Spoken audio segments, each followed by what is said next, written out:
My name is Evelyn Reyes, and I am 73 years old. I want you to listen to me all the way through because people like me don't always get the chance to speak. We are usually talked over, dismissed, used, and then set aside like old furniture. I am not furniture. I am not a burden. I am not weak. I am not done.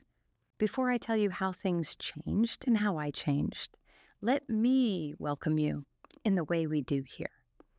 This is Revenge Stories with Michelle, a home for quiet courage and true endings. If you feel my words, please like the video, subscribe to the channel, and tell me in the comments where you're watching from. Your voice matters here. Your story matters too. My name is Miriam Calder, and I am 74 years old. In the mirror that morning, I looked like the version of myself I still trusted. If you are watching this somewhere far from me, I'd like to know where. Tell me where you are. I like knowing how far truth can travel.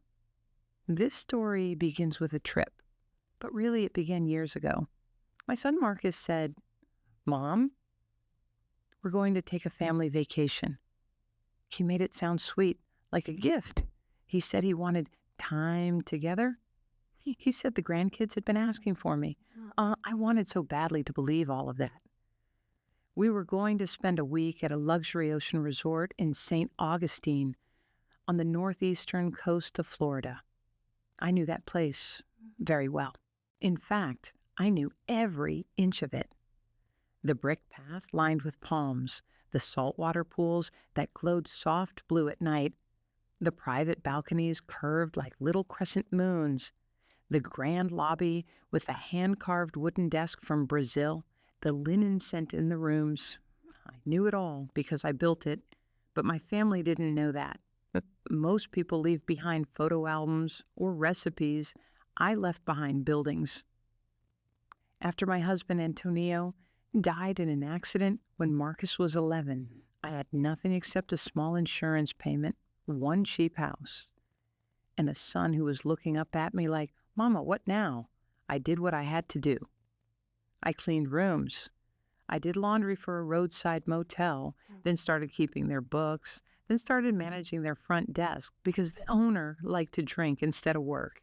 Years later, when that first owner got into trouble and had to sell, I was the one who bought that sad little property off the highway.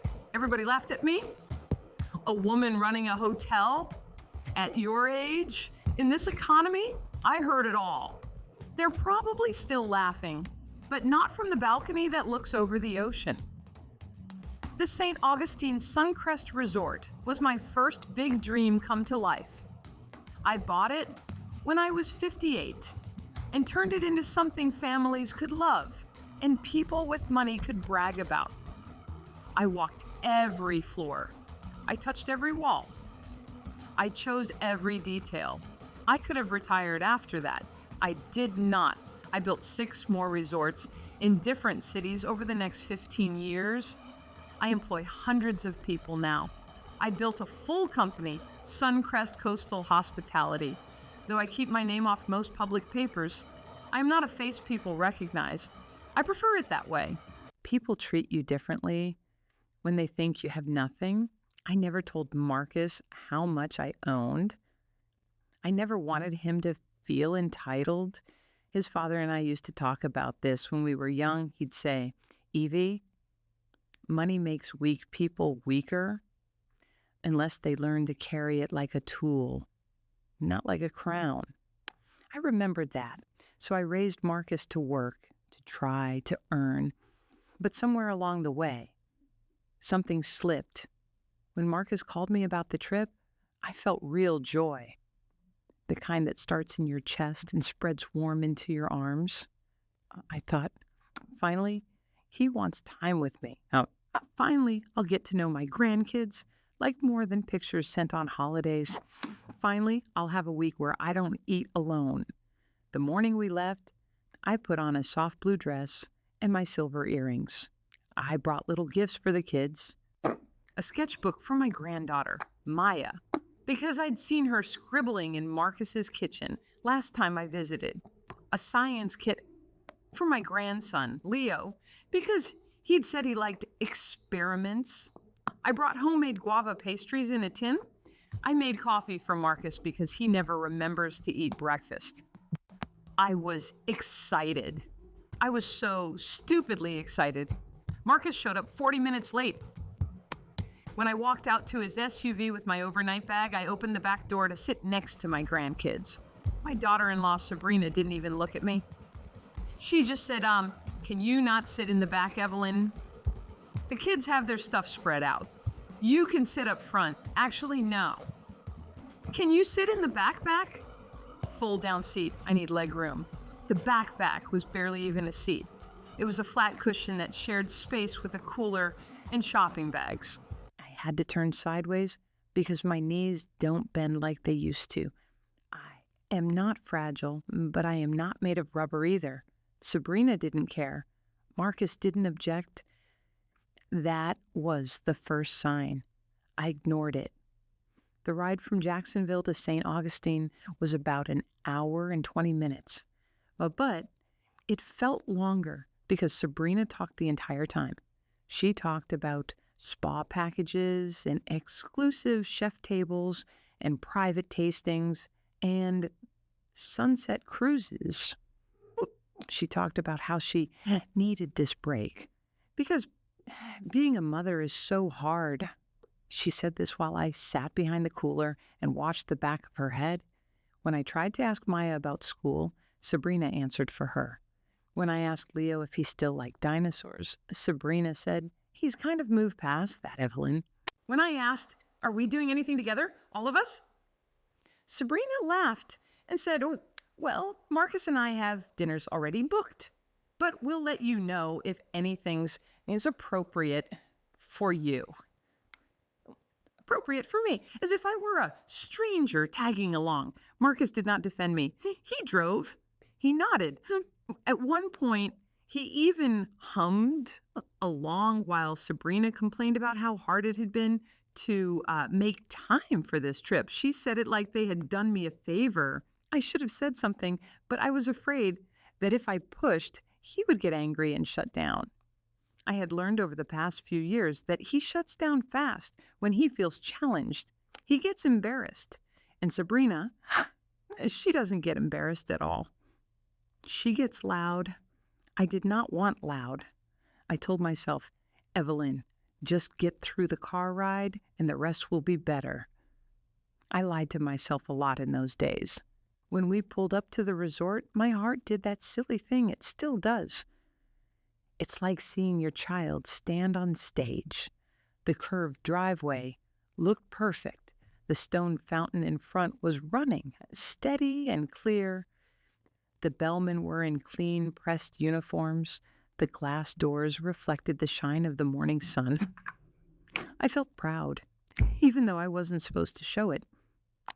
This place better be worth it, Sabrina said to Marcus as she stepped out in her sunglasses, like a movie star. And remember, you promised me the top suite. I don't care what anyone says about availability. Marcus nodded like a good assistant. I told him, he said. I knew then where this was going. Inside the lobby, I saw familiar faces. I saw Carlos at the bell desk. I saw Mia near concierge. I saw Ava at the floral cart, trimming stems just like I trained her to do. And I saw Delilah behind the reception desk. The sweet Delilah, who started with me 9 years ago as a night clerk when she was scared and quiet, and told me she couldn't talk to guests because her English was still developing. Now she ran the whole front desk team with steady hands. She spotted me, and her eyes went wide, like she'd seen a ghost. Before she could say my name, I gave her a slight shake of the head. Not yet. I wasn't ready. I still believed I could get through this trip without making a scene. I still believed I could keep my dignity and keep my son. Delilah smiled like any other check-in. Good afternoon. Welcome to the Suncrest St. Augustine, she said. What name is the reservation under? It's under Carter, Marcus said. We'll take the penthouse suite. Delilah typed, then looked apologetic. I'm sorry, Mr. Carter. You're reserved for a grand coastal suite, which is a very large two-bedroom with an ocean view. The penthouse is occupied for the rest of the week. Sabrina leaned forward on the counter, tapping her red nails in little angry bursts. No, you're not understanding me. We were promised the penthouse. So you're going to fix that. Delilah kept her voice calm. I understand you'd prefer the penthouse. Unfortunately, those guests have already checked in, and we cannot. This is ridiculous. Sabrina snapped. Do you know who my husband is? Do you know who I am? Delilah stayed professional, like I trained her. I apologize for the inconvenience, Mrs. Carter. I don't want your apology, Sabrina said louder now. People in the lobby began to turn. I want the room I asked for. I don't care who you have to call. Move them. Tell them we're here now. This is our family vacation. Sabrina, I said gently, the Grand Coastal is very beautiful. It's on the 10th floor, and it has those wraparound. Sabrina turned to me so fast it felt like a slap, without her even touching me. Do not speak, she hissed. For a moment, I did not understand. I thought maybe I had misheard her. I said, I just meant do, not speak, she said again, louder this time, tilting her head at Delilah. Do not listen to her. Don't talk to that old woman. She's just our help. My stomach dropped. The room went quiet in a way that feels heavy, like air before a storm. I felt every head in that lobby turn toward us. Sabrina kept going. We brought her to watch the kids. That's it. She doesn't make decisions for us. Do not talk to her like she matters, because she doesn't. She's just here to carry bags and keep track of juice boxes. So talk to me. Talk to my husband. Not her. Her voice rang across the marble. I heard someone gasp. Marcus laughed. He put his hand on Sabrina's back and said, like it was a joke. Baby, you're wild. And then he looked at Delilah and said, you heard her. Just deal with us, okay? My mother can sit down somewhere and rest or whatever. My mother, like I was an extra piece of luggage. Like I did not raise him by myself. Like I was not the reason he had shoes on his feet when he was 5. The laugh hurt more than the words. That laugh was the sound of my son picking a side, and it wasn't mine. I could feel eyes on me from all directions. Guests, vacationing couples, a family with teenagers, a businessman in a blazer, the bellman, the reception staff. Even Carlos at the luggage stand had stopped moving. I could feel their stare on my skin like heat. Something inside me cracked. It wasn't anger at first. It was grief. Deep, body-deep grief, the kind that makes you feel hollow in the center, but heavy at the edges, like a bowl made of stone. Delilah looked at me, and I saw the alarm in her eyes. She knew she was looking at the person who signed her paycheck. She knew that woman, my daughter-in-law, had just called her boss the help. Delilah swallowed and said softly to me, Ma'am, would you like to wait in the lounge while I... Sabrina cut in, Yes, please escort her to somewhere out of the way. Somewhere not visible. She wanders sometimes. She's confused. I couldn't move. My blood ran hot, and then cold, and then hot again. I felt my face burn. I wanted to disappear. I wanted the floor to swallow me. I wanted to scream. I wanted to run. I wanted to grab Marcus by his collar and shake him so hard his soul woke up. But I did not do any of those things. I picked up my bag, and I walked away. That, to me, is still the worst part of that day. Not what she said, not what he laughed at, not the way strangers judged me. What hurt the most, even now, is the way I accepted it in that moment. I allowed it. I told myself, don't make a scene, Evelyn. Don't embarrass Marcus. Don't upset the children. Be quiet. Be peaceful. Let it pass. That voice in my head had been living there for years, whispering to me every time someone took advantage of me, "Let it pass." But it never passes, does it? It piles. I rode the elevator with Delilah and no one else. When the doors shut, Delilah turned to me. She looked like she wanted to cry.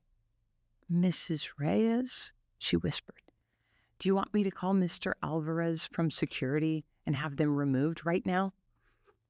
Say the word. "I'll do it." Mr. Alvarez is head of security. Good loyal man. He's worked for me 12 years. He would have come. He would have escorted Marcus and Sabrina and their little high noses right out the front door. And he would have done it with a calm smile. I thought about it. For a moment, I really did. Then I shook my head. "Not yet," I said. Delilah pressed her lips together and nodded. She understood. We reached my floor. She walked me to my room like I was fragile. I hate that. I hate being handled like something you could drop. I am not glass. I am steel. I stepped inside, set my bag down, and thanked her. When the door closed, it was suddenly too quiet. I sat on the edge of the bed and stared at my hands. I looked at the skin on them. How it's thinner now, how the veins show more. I saw the small scars.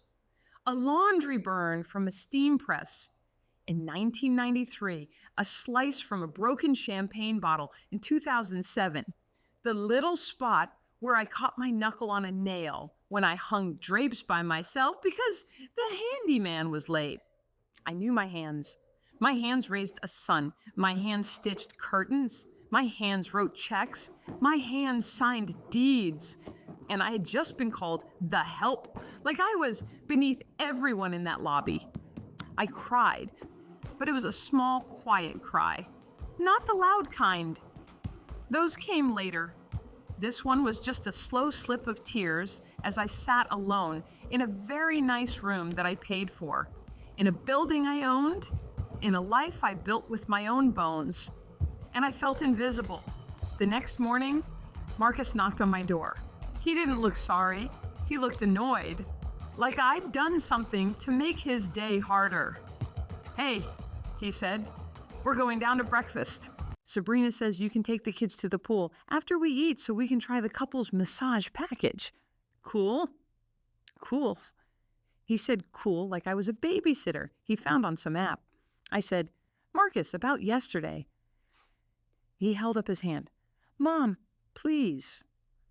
Don't do this." Sabrina was just worked up about the room. You know how she gets. You know how women are about that kind of thing. I just looked at him. I thought, what kind of man says you know how women are to his own mother? "She called me the help," I said softly, "in front of everyone." He shrugged. "She didn't mean it. She told the staff not to listen to me." "Okay, but seriously," he said, "why are you making this into a big deal? Yeah. We're on vacation. We're supposed to be relaxing. Just let it go, okay?" Let it go. There it was again. I stared at him. I searched his face for the boy I raised, the one who wore Spider-Man pajamas until he was 12, the one who cried when a neighbor threw out a kitten, the one who held my hand when I had the flu. I could not find him. All I saw was a man whose loyalty had a price tag. "Okay," I said. That was the last time I said okay to him. We sat down at breakfast. Sabrina didn't even say good morning. She went right into giving orders to the waiter. No pulp in the orange juice, egg whites only, no oil on the pan, just steam. "Do you have low-sodium smoked salmon?" "Not regular, low-sodium. And bring a spoon so I can skim the foam off my latte, because the milk here is too heavy."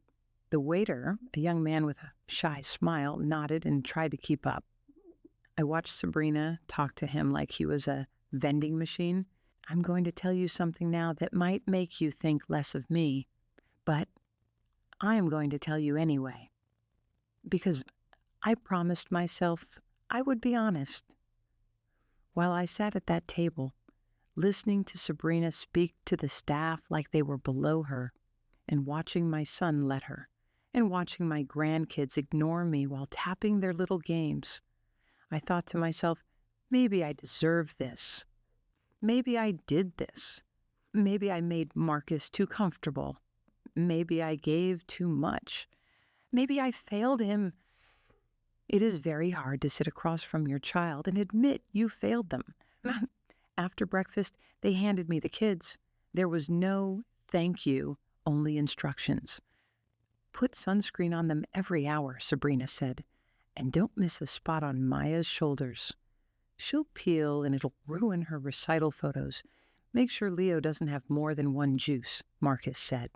He bounces off the walls, and we're not dealing with that tonight. Do not, Sabrina added, let them eat any of that fried stuff by the pool. If they ask for fries, say no. Give them the veggie packs I brought. You know what? I'll text you exactly what they can have. Don't make decisions by yourself. If anything happens, call me. Don't try to fix it. Just call. Then they left. They didn't ask me what I wanted to do that day. They didn't say, Mom, are you tired? Or, Mom, do you feel up to walking? Or, Mom, do you have shoes for the pool deck? They didn't say, thank you for helping. Nothing. They just dropped their children into my lap and ran like teenagers. Part of me still hoped it would be okay. I thought, maybe I'll get some time with the kids. Maybe I can break through. I took them to the pool. Do you want to swim? I asked Maya. No, she said, not looking up from her tablet. How about you, baby? I asked Leo. He shrugged. I don't care. I sat there in a deck chair next to them, feeling like a stranger. After about an hour, Maya finally spoke. She said, Grandma, my mom says you like to pretend. I looked at her.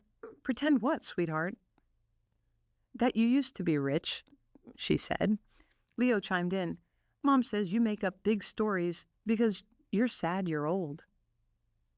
I felt a slow ache grow in my throat. I don't make up stories, I said gently. I've worked a long time. I've built a lot. She says you cleaned hotel rooms your whole life, Maya said, and now you just say you own them to feel special. I went quiet because the truth is I did clean those rooms. I scrubbed toilets. I pulled hair out of shower drains. I scrubbed mildew out of tile 1 inch at a time. I stripped sheets until my back felt like fire. I did all that and more, but I did it so I could build, so I could buy, so I could lead, so I could hire, so I could build a name that meant safety and fairness and honest pay to the people who trusted me. I cleaned so I could own. I owned so I could build, and I built so my child would never have to struggle like I did. And there I sat, in the sun at my own resort, with my grandchildren believing I was a liar who faked success because I was ashamed of being poor. I'm going to tell you what happened on the third day. On the third day, I heard the truth in full. Marcus and Sabrina told me they were going to do a private wine tasting about an hour away. They asked me to watch the kids again, but I had a feeling something was off. Sabrina was whispering on her phone a lot. Marcus kept looking at me with the same expression. You give a dog you're about to leave at a shelter? Guilty, but also annoyed. They dropped the kids off at the activity club downstairs for just an hour. I know that club. I built that program. I made sure it was safe, clean, and fun. I told the young woman at the desk to text me if the kids needed me. Then I walked. There's a row of private cabanas near the adults-only pool. They're covered with white curtains, and they're meant for couples who want privacy. I normally respect that privacy. That day I did not. I heard Sabrina's voice before I even reached the cabana. I'm serious, she was saying, her voice low and sharp. I can't do this much longer. I can't keep dragging her around. She's like dead weight. I am not turning into a live-in nurse for his mother. I didn't marry into a hospice job. My heart started beating so loud I could hear it in my ears. A woman's voice I didn't know laughed and said, "Oh my God, you're terrible."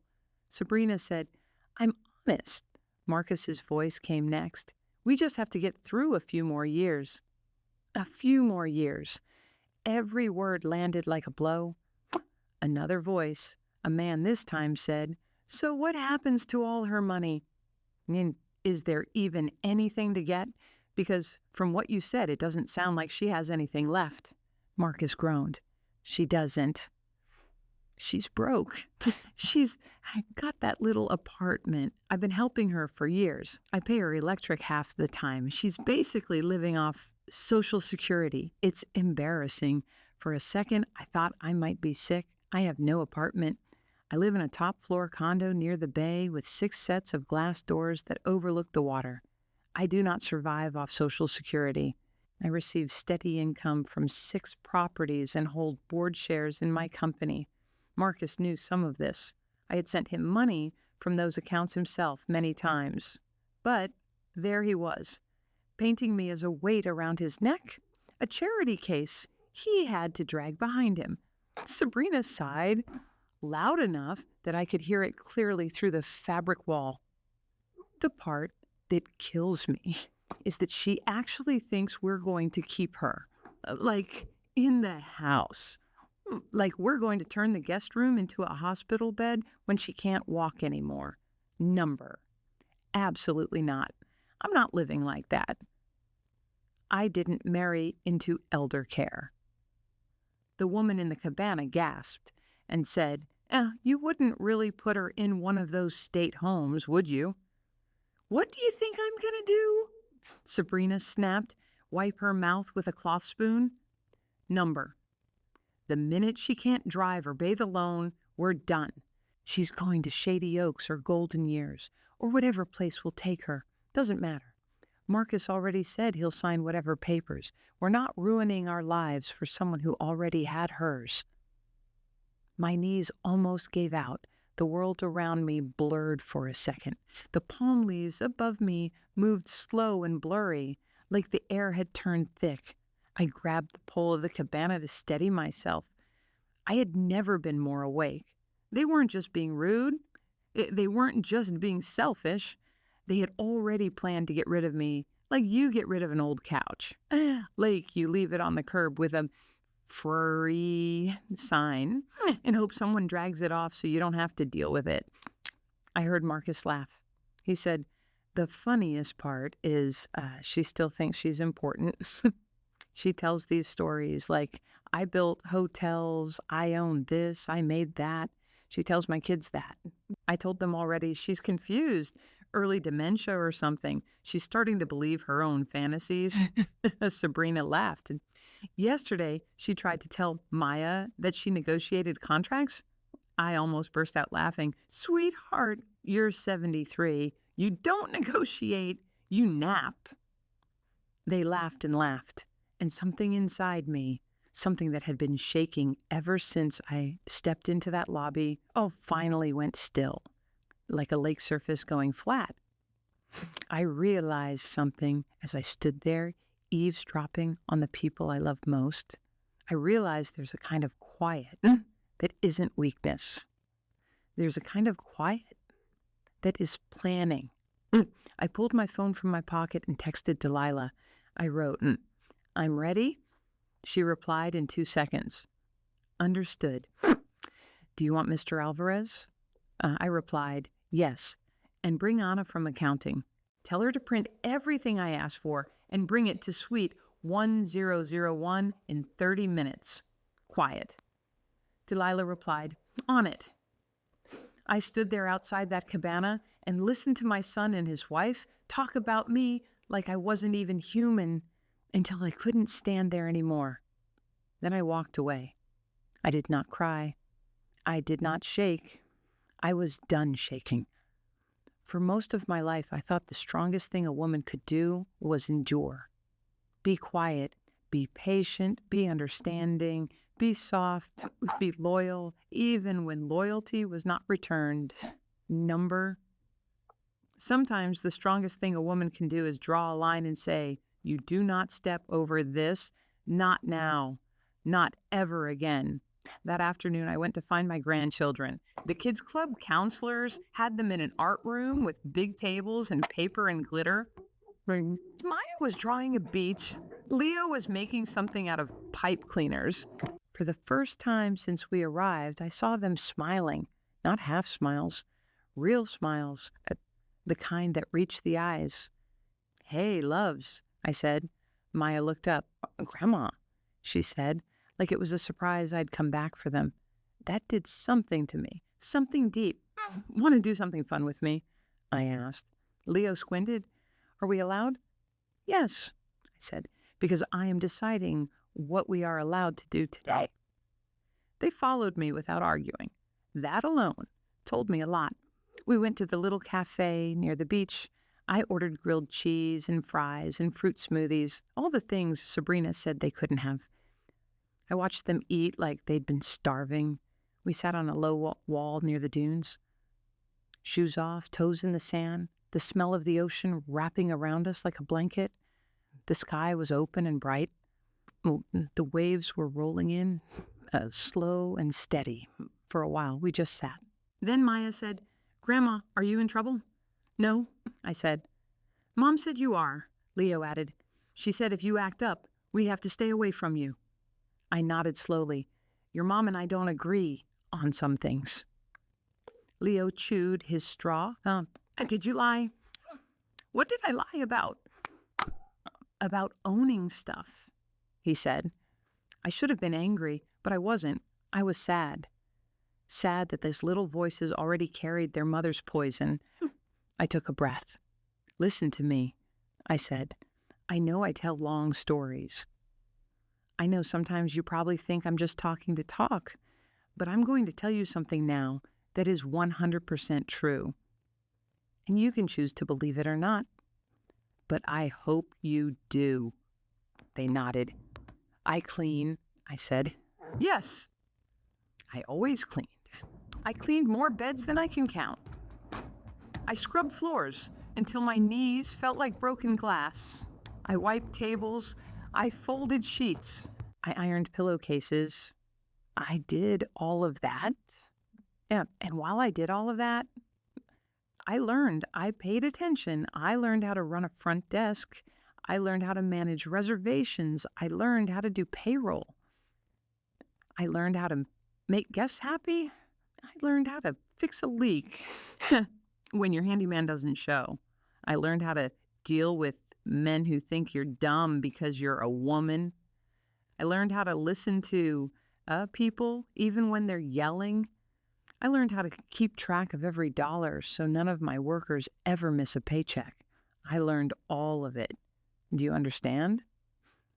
Maya nodded slowly. Leo blinked up at me. "And then," I said, "I bought one hotel, and then another one, and then another one. And now I own more than one. I'm not telling you this to brag. I'm telling you because I don't want you to ever let anyone tell you that you are nothing. I don't care if you start small. I don't care if you get laughed at. I don't care if they call you crazy. You hear me? You do not let anyone tell you that you are less than you are." Not even family. Maya's eyes were wet. Leo said, "But Mommy said, sometimes," I said gently, "adults tell stories that make them feel better about the way they act." "What does that mean?" Maya whispered. "It means," I said, "you can love someone and still not do what they say. You can love someone and still know they're wrong." Leo looked at his cup. "Are you mad at Mom and Dad?" I swallowed. "I'm hurt," I said. "Are you going to leave us?" he asked. That one went in like a blade. "No," I said right away. "No, baby. I'm not leaving you. But I am going to make some changes." "What changes?" Maya asked. "You'll see," I said. "Soon." We finished our food. We walked barefoot in the shallow water. Maya held my hand. Leo let me rest my palm on his head for a while. I tried to memorize the feel of their little fingers curled around mine, their little shoulders against my side, the sound of their voices mixing with the waves. I knew that soon things would explode, and I didn't know where we would all land afterward. When we went back upstairs, Delilah and Mr. Alvarez were waiting for me in my suite. Mr. Alvarez had a folder. Delilah had a tight look on her face, the look she wears when she is angry on someone else's behalf. "Ma'am," Mr. Alvarez said, "everything you requested is here. Full financial documentation, record of every expense charged to the Carter reservation, record of every transfer from your accounts to his for the last 6 years, copy of the corporate ownership papers for this property and the others, and security footage of the lobby incident if you need it." Delilah added, "And I already spoke to Anna in accounting. She has the numbers ready to run immediately on your word. Also, per your instructions, your son's folio is separated from yours. We rerouted the charges. Nothing's posted to your account now." I nodded. I felt calm. "Thank you," I said.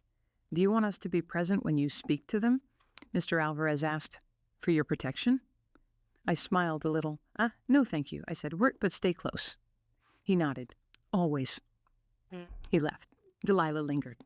"Mrs. Reyes," she said quietly, "do you want me to call your lawyer?" "Oh, or your other son, or your brother." "I don't have another son," I said, "and my brother is gone." She bit her lip.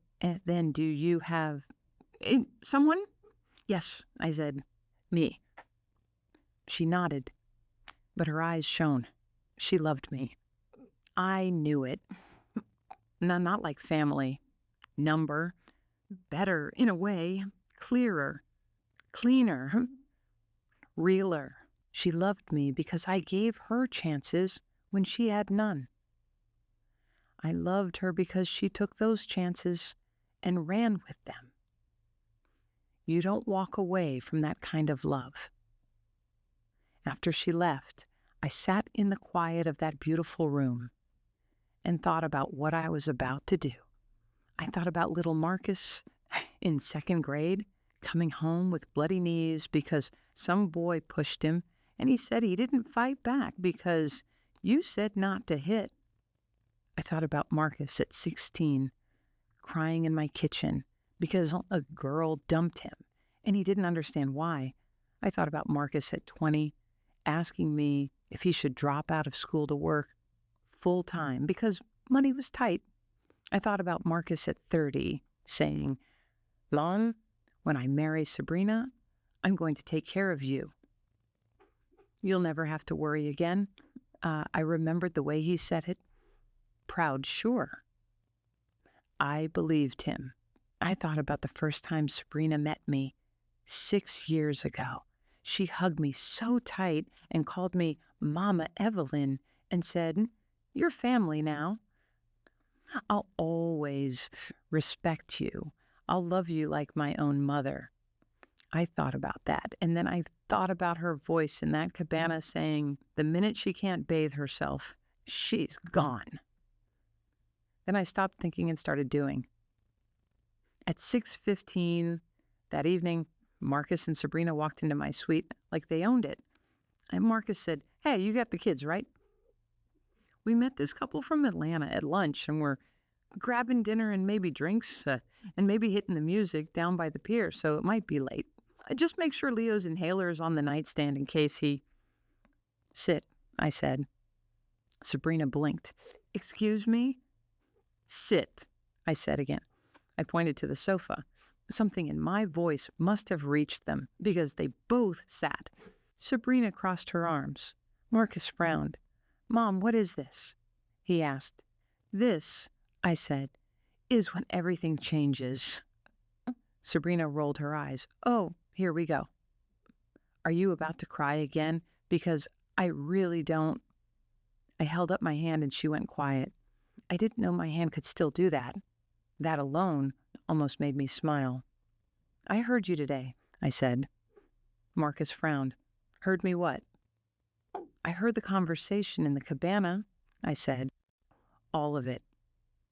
I watched the color drain from Sabrina's face. Marcus froze. Sabrina recovered first. She lifted her chin. "Wow! So you were spying on us now? That's creepy. That's actually really disrespectful. Disrespectful, I said softly. You want to talk to me about disrespect? She opened her mouth. I didn't let her speak. I heard you say you'd put me in a state home, I said. I heard you say you couldn't wait until I die so you could be free. I heard you say I am a burden. I heard you say I'm useless. I heard you say I'm nothing. I heard my son laugh. Marcus swallowed. Mom, you're twisting. Am I? I said. He shut his mouth. I turned to Sabrina. You stood in the lobby of my resort and called me the help. You told my staff not to speak to me. You told strangers that I wander and get confused. You said I am not important. You said I don't matter.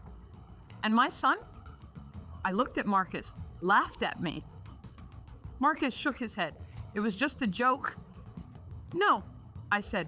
Jokes are funny to everyone in the room. That was not a joke. That was humiliation, and you enjoyed it. Sabrina sat back, arms crossed, face tight. Okay, are we done? Because this drama is ruining the last night of our trip. I almost laughed. I really almost did. I have met men in suits who tried to cheat me on contracts. I have met bank managers who thought I was stupid because I wore flats and carried a tote bag instead of some shiny purse. I have met lawyers who talked in circles trying to confuse me. I have met city officials who said no to my permits unless I made it worth their time. I never, in all those years, met anyone with nerve like this woman sitting on my couch. Last night, I said quietly, oh, Sabrina, you are not staying the night. Her head snapped toward me. Excuse me. You're leaving, I said, tonight. Marcus leaned forward. What are you talking about? This is my resort, I said. Marcus squinted. Mom, please. I really don't have patience for... I opened the folder that Mr. Alvarez had prepared, and I pulled out the first document. It was a certificate of ownership. It had my full legal name. It had the company name that sits above every Suncrest property. It had the seal. I slid it across the coffee table. Marcus picked it up. He blinked as he started to read. I watched the muscles in his jaw flex. I watched Sabrina lean over to look. Her mouth fell open. I pulled out the next stack, every transfer, every check, every little help over the last 6 years, mortgage payments, school tuition, credit card bailouts, vacation spending, hair appointments, emergency cash, luxury items, 2 private school deposits, a kitchen remodel, a car note. Total, I won't say the number here because it embarrasses me to this day, but I will tell you it has commas. Marcus went pale. What is this? Sabrina whispered. It's the record of every single time I pulled you out of the fire, I said. And you still had the nerve to call me a burden. Sabrina shook her head slowly, like she could shake away what she was seeing. No, number, this is fake. You made this up. I did not, I said. I pointed to the last page. The bottom line there is the grand total of what I have given you since you married my son. That money paid the down payment on your house. It paid for Maya's ballet lessons. It paid for Leo's pediatric asthma specialist when insurance said no. It paid for your car when that drunk driver hit you last year. It paid for the private tutor when Leo fell behind in reading. It paid for the kitchen cabinets you brag about on social media. It paid for the patio furniture you say you earned. And this trip, this whole trip, you act like you're hosting out of your generosity. I smiled without warmth. That was on my account at first.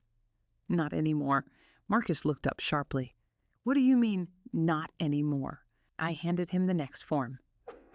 That, I said, is an itemized list of every charge you and Sabrina have put on your room since we arrived.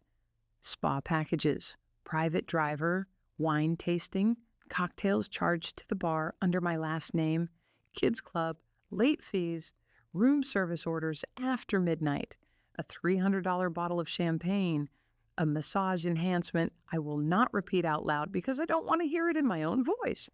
You will pay for all of it. Tonight. Before you go, Sabrina shot to her feet. This is insane.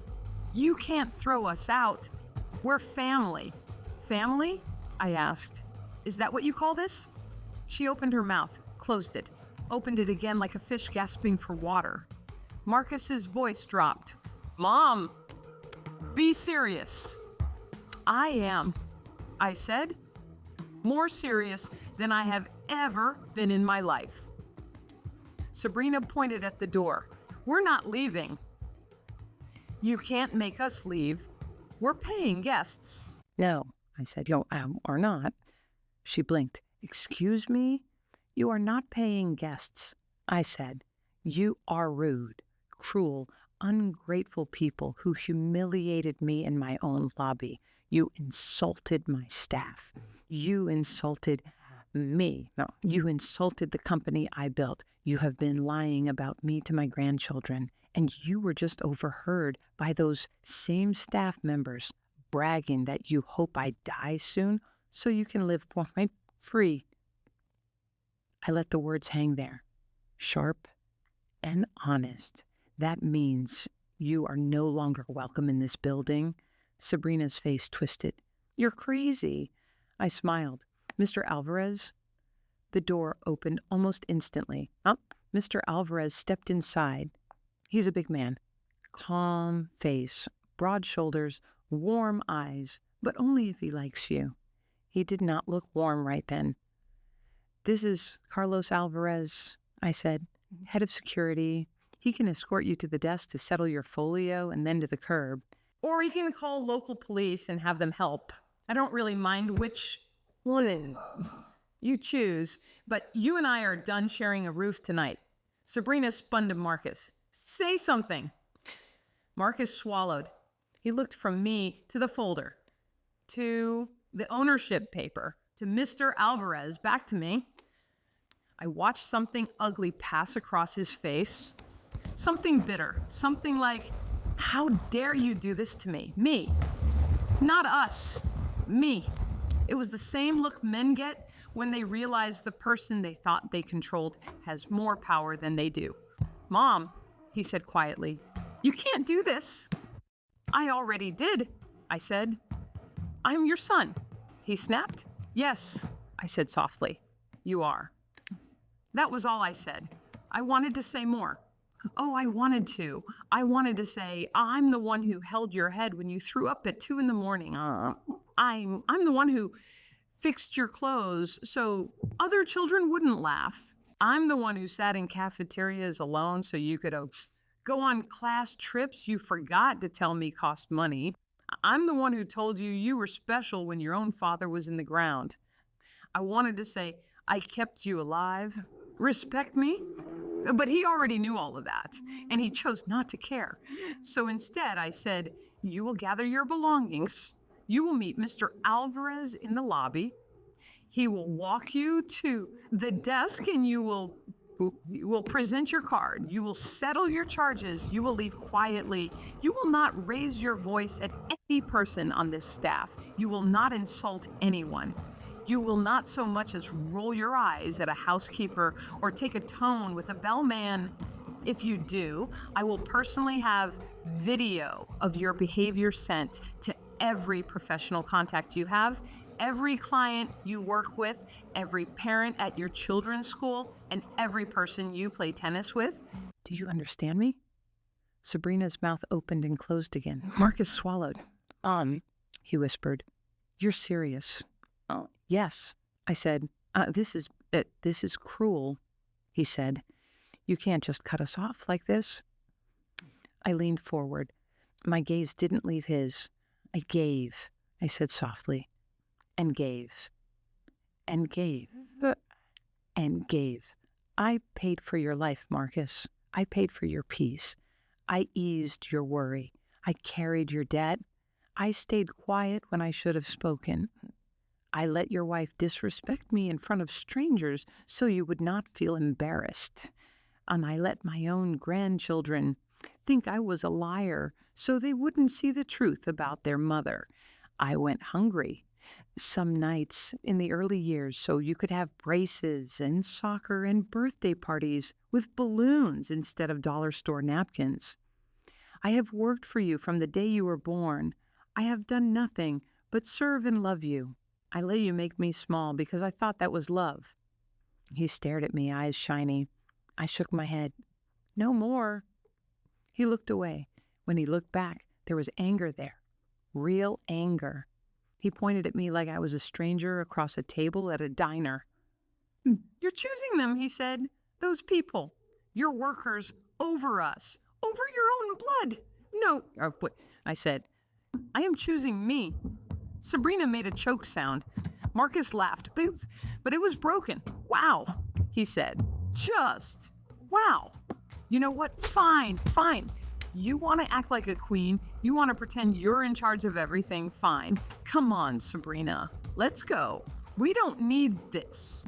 He stood. Sabrina didn't. She was staring at the paperwork in her lap. She looked pale, weak almost, like a person who has lived her whole life with one story in her head and is, for the first time, seeing another version and realizing it might be the true one. She lifted her eyes to me. Evelyn, she said quietly, are you really the owner? I held her gaze. Yes. Her mouth trembled. Of this place? Yes. And, other places? Yes. Her eyes filled. Oh my God. It would be so easy to feel pity there. To think she's young, she's scared. She didn't know. It would be so easy to fold. To take her hand, to say, it's okay. It is not okay. Sabrina, I said, listen to me very carefully. You are not being asked to leave because you didn't know. You are being asked to leave because you knew how to be cruel. Her head jerked back like I'd slapped her. I never, she began. You called me the help, I said. You told strangers I was useless. You told your own children I was a liar. You bragged about how you couldn't wait to get me out of your house and stick me in whatever state home would take me. You treated me like trash and then laughed about it. And you thought I would never hear. You thought I would never speak. You were wrong. You will not disrespect me again in my own building.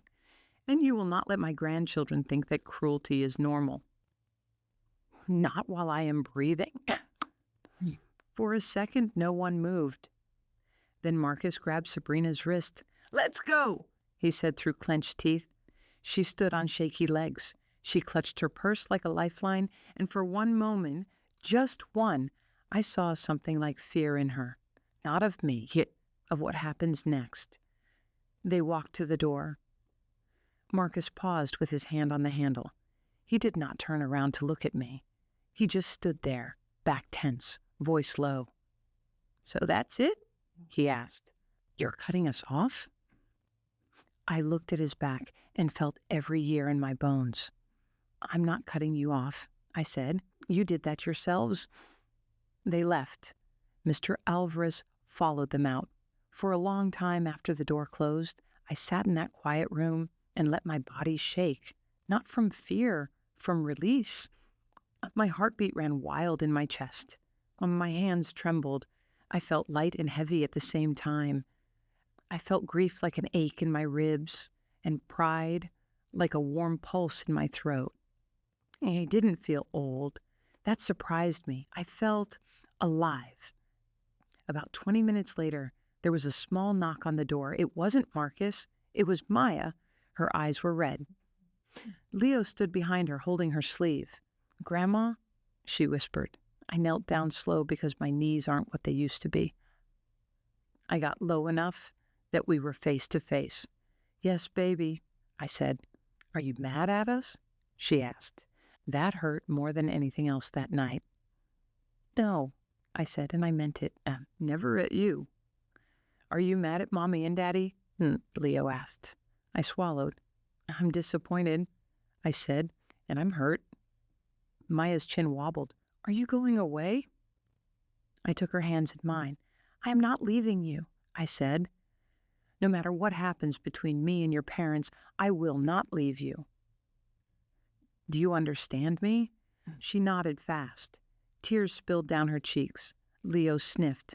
Mom said we might have to go home early, he mumbled. She was yelling at Dad. I sighed. That's not your fault. Are we in trouble? Maya whispered. I shook my head. Listen to me, I said. I put one hand on Leo's cheek and one on Maya's. You are never in trouble for loving your grandmother. Do you hear me? Never. They both nodded. Okay, I said softly. Now, listen. Things are going to be different. Your mom and dad are not going to talk to me the same way. They are not going to talk about me the same way. And they are not going to talk to you about me the same way in front of me. Do you understand? Maya nodded again. Leo said, What does that mean? It means, I said, that if anyone says something ugly about me, you don't have to repeat it. You don't have to keep ugly words alive. You can choose which words you carry. Carry the good ones, okay? Leo whispered, Okay. Maya wiped her face. Grandma? Yes, sweetheart. Did you really build this place? I smiled. Yes, I said. Her eyes widened. That's kind of cool. I laughed through my tears. Kind of? Leo looked around the suite. Does that mean you're rich? I laughed harder. Baby? I said. Rich is a word people like to throw around. Sometimes people with big houses are broke and scared. Sometimes people with small apartments are set for life. Money isn't what makes you rich. Safety makes you rich. Choices make you rich. Respect makes you rich. He frowned. So, are you rich? I smiled at him and tapped his forehead. I have choices, I said, and I have respect for myself now. That makes me very rich. He nodded slowly. Okay, he said. You might be wondering what happened next. Marcus and Sabrina left that night. Mr. Alvarez walked them down. Delilah stood at the desk while they checked out. She said Sabrina's face was stiff, like she was trying not to cry.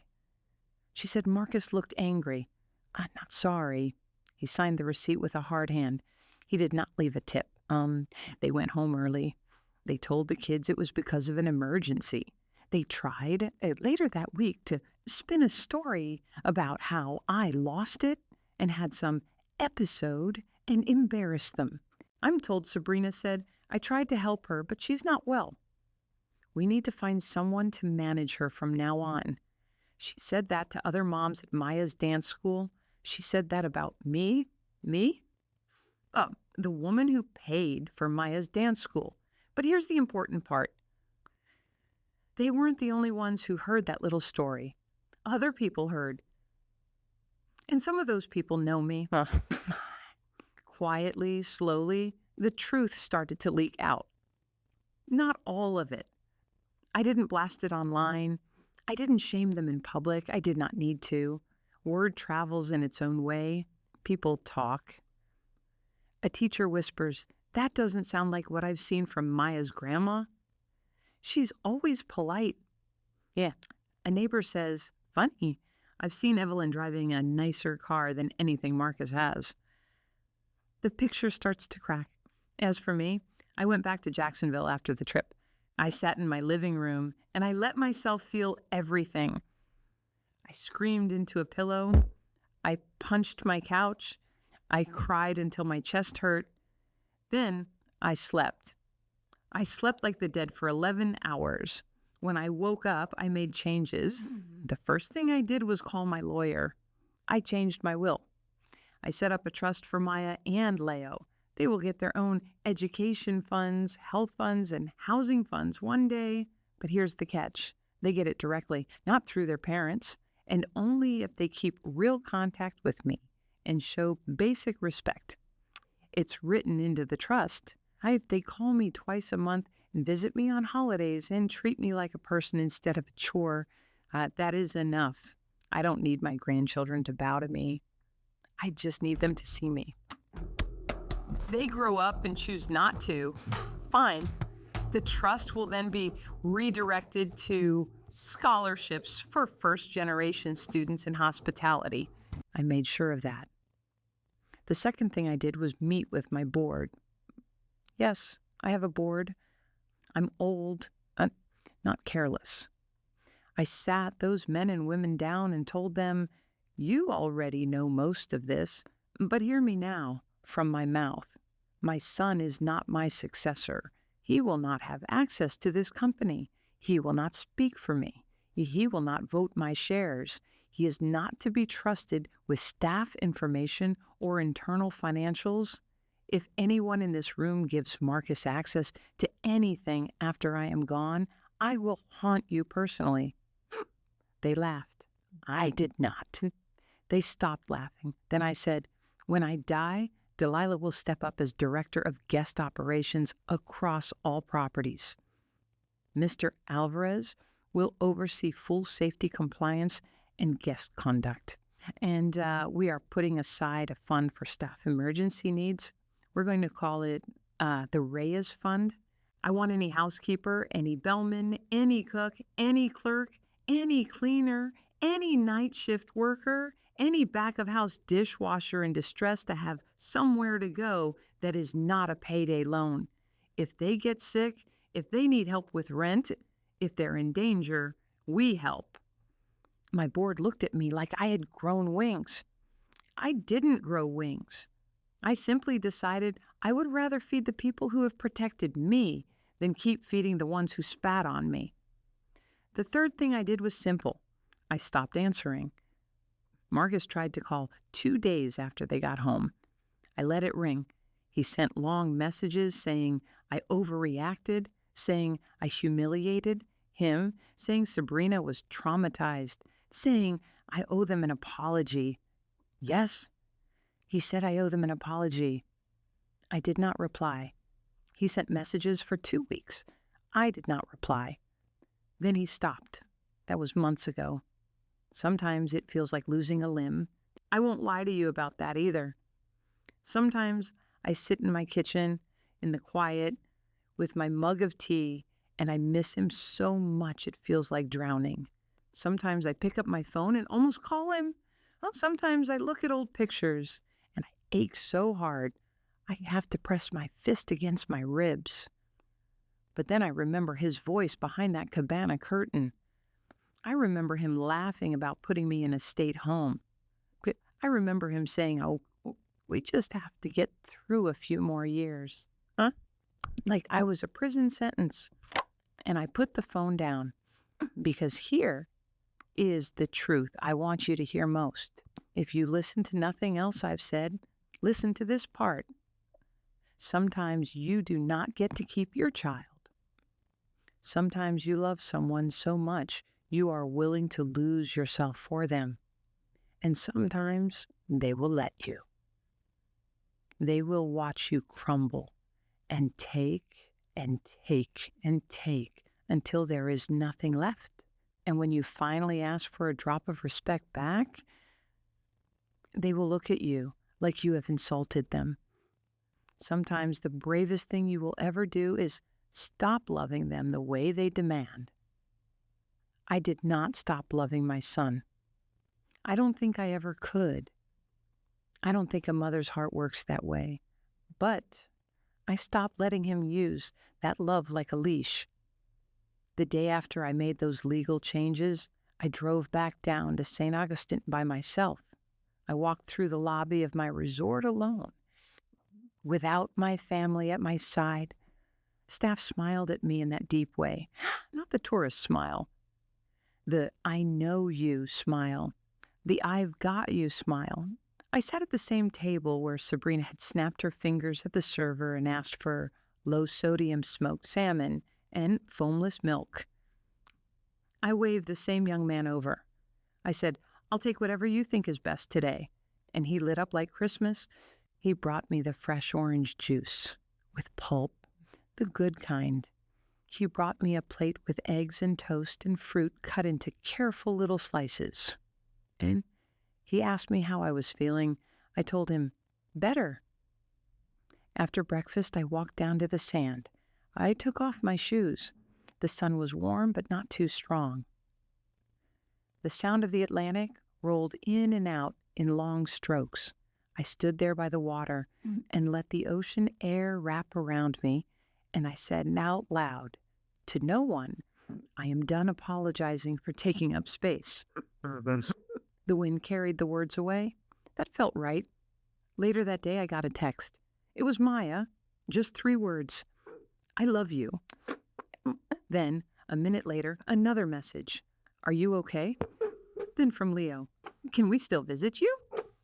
Even if Mom is mad? I cried. Of course I did. But it was a different kind of cry. Not grief this time. Relief. I wrote back, yes, always yes. We made a plan, quiet, careful. I will see them. I will see them in ways their parents cannot twist. I will not fill their heads with poison. I will not turn them against their parents. I refuse to do that. That is not love. I won't become what hurt me. I will protect their hearts, not weaponize them. But I will tell them the truth about me. I will show them what real respect looks like. I will teach them work and kindness and boundaries. I will teach them that love is not a free pass to treat someone like a rug. I will teach them that you can be soft and still not be walked on. You may be asking yourself, well, Evelyn, why are you telling us all this? Why are you putting your pain in public? Because there is someone listening right now who is living the same way I was living.